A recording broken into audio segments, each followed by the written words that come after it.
कहानी नीरू की है। पंजाब की नीरू की शादी दिल्ली के राहुल से होती है। दिल्ली कितना बड़ा शहर है ना, लेकिन आप लोगों का घर तो बहुत छोटा है। हमारे पंजाब में तो ये बड़े बड़े घर होते हैं कि मजा ही आ जाता है। कोई बात नहीं नीरू, मैं भी तुम्हारे लिए बहुत बड़ा मकान बनाऊंगा बहुत जल्दी। नीरू के पिता जहाँ पंजाब के जाने माने व्यापारी थे, वहीं उसका पति राहुल दिल्ली में एक सिंपल नौकरी करता था। माँ, यहाँ तो घी मक्खन इतना महंगा है कि क्या बताऊं। मैं तो तरस ही जाती हूँ घी खाने के लिए। नीरू की माँ को ये सुनकर बहुत दुख होता है। मेरी बेटी को घी नसीब नहीं हो रहा है और ये बहू यहाँ बैठकर घी में शक्कर डाल रही है। देख वनिता, मैं साफ कह रही हूँ, इस घर में जितना घी आएगा उतना ही मेरी बेटी के घर दिल्ली भी जाएगा। अरे ये क्या बात होती है माँ जी? बेटी का उतना ही करो जो अच्छा लगे। अब क्या मायके से घी और मक्खन तक की सप्लाई करोगी आप?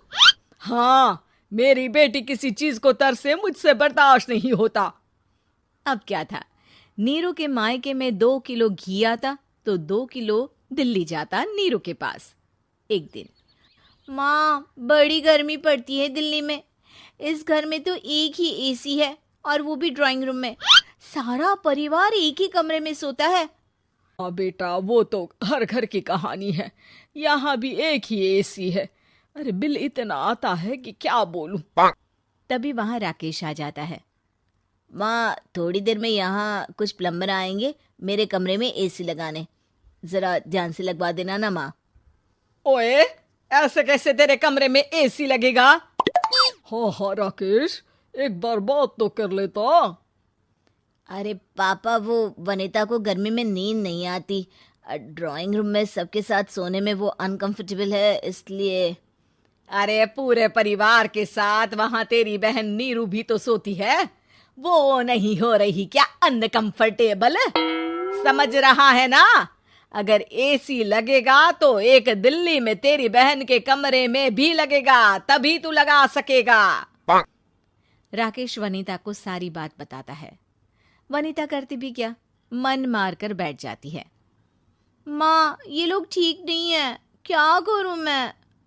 अरे बेटी, यहाँ आ जा, तू यहाँ आकर रह ले। अरे छोड़ दे ऐसे पति को। कैसे छोड़ दूं माँ? समाज क्या कहेगा, लोग क्या कहेंगे? वैसे भी मेरा एक बेटा है मयंक। अरे हटा बेटा, तेरी उम्र ही क्या है? इतनी परेशान रहेगी तो काम कैसे चलेगा? खैर, बात आई गई हो जाती है। माँ को लगता है कि नीरू ठीक है, तो वहीं नीरू के मन में एक ही लाइन चल रही होती है, यहाँ आजा। माँ ने तो बोल ही दिया है कि यहाँ आजा।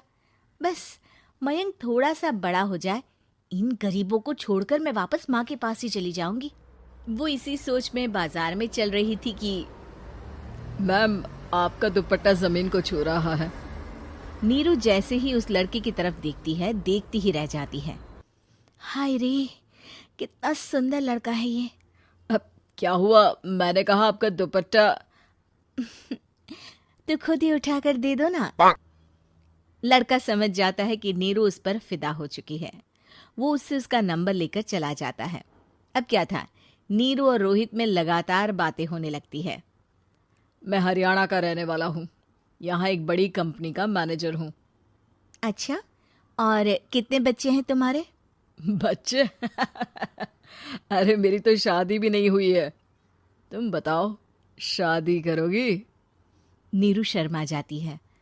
अब लेकिन मैं तो पहले से ही शादीशुदा हूँ। मुझे फर्क नहीं पड़ता, बस तुम शादी कर लो। भाग चलते हैं, बहुत पैसे वाला हूं मैं, हमेशा खुश रखूंगा तुम्हें।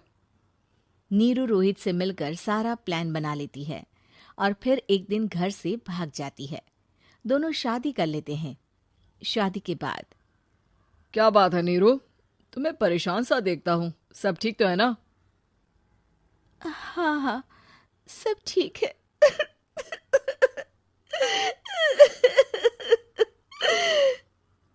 ये कहते कहते ही वो रोने लगती है। अरे क्या हो गया, रो क्यों रही हो? मैंने तुमसे एक बात छुपाई है और और वही बात अब मुझे परेशान कर रही है। रोहित, मेरा एक बेटा भी है, उसका नाम मयंक है। क्या बात कर रही हो? ये तुमने मुझे पहले क्यों नहीं बताया? देखो नीरू, मेरी माँ को मैंने ये नहीं बताया है कि तुम शादीशुदा हो। बच्चा मैं मैनेज नहीं कर पाऊंगा। नीरू को समझ में नहीं आता कि वो क्या करे। तुम उस बच्चे को अपनी माँ को क्यों नहीं दे देती? नीरू चुपके से माँ को फोन करती है। माँ, क्या मयंक को तुम रख सकती हो? बेटा, मैं राकेश के साथ बात करती हूँ। आखिर घर का बेटा वही है, जो वो बोलेगा। वैसे भी बेटा, तूने जो किया है ना, उसके बाद से पूरा घर तेरी बुराई कर रहा है। मैं भी अब किसी से तेरे लिए लड़ नहीं सकती। राकेश बेटा, नीरू ने तो जो किया बहुत ही बुरा किया, लेकिन मैं सोच रही थी कि क्यों ना मयंक को हम यहाँ ले आए। तभी वनीता बोल पड़ती है। वाह जी, ऐसे कैसे यहाँ ले आए? यहाँ क्या भंडारा भरा है? और जिस बच्चे की माँ ने नहीं सोचा, उसके लिए हम क्यों सोचे? नीरू को एक बार तो अपने बच्चे के बारे में सोचना चाहिए था ना। अरे लेकिन तेरे पास भी तो लड़का नहीं है ना वनीता। माँ, वनीता ठीक बोल रही है। कल को वो बड़ा होकर इसी घर का हिस्सा मांगेगा तो हम क्या करेंगे? माँ कहती भी तो क्या, वो चुप रह जाती है। वहीं नीरू का पहला पति कहता है। माँ, अगर आज भी वो वापस आ जाए तो मैं उसे माफ कर दूंगा। बेटा, गरीबी चीज ही ऐसी है, क्या करेगा? तू तो अब मयंक का सोच। वो बेचारा तो बिना माँ का हो गया। मयंक के खातिर तू दूसरी शादी कर ले बेटा। लोगों के लाख समझाने के बाद नीरू के पहले पति की शादी रिद्धि से हो जाती है, जिसके पहले पति से 2 बच्चे होते हैं। देखो जी, मैंने शादी सिर्फ बच्चे के खातिर की है। मैंने भी शादी सिर्फ बच्चों के खातिर की है। वहीं नीरू के दूसरे पति के मन में ये बात घर कर जाती है कि नीरू एक मासूम बच्चे को उसके खातिर छोड़ कर आई है। अब देखो नीरू, मुझे लगता है कि जो औरत अपनी कोख का बच्चा छोड़ सकती है, वो तो कुछ भी कर सकती है। कल को तुम्हें मुझसे अच्छा कोई मिल गया तो तुम तो मुझे भी बाय बाय कर दोगी ना। नीरू को अब उसका दूसरा पति ताने देना शुरू कर देता है। तंग आकर नीरू उसके यहाँ से भागकर अपने पहले पति के पास चली जाती है, लेकिन ससुराल में क्या लेने आई है नीरू, मयंक को? नहीं नहीं सासू माँ, मुझसे गलती हो गई, मुझे माफ कर दीजिए। नीरू, अब वक्त खत्म हो गया है, मेरी शादी हो चुकी है। तो छोड़ दो ना उसे, हमारा बच्चा है। मैं आपको अपनी माँ नहीं मानता, मेरी नहीं मान तो बात अच्छी है। नीरू मयंक की बात सुनकर समझ जाती है कि उसके पास अब ना आसमान रहा ना ही जमीन।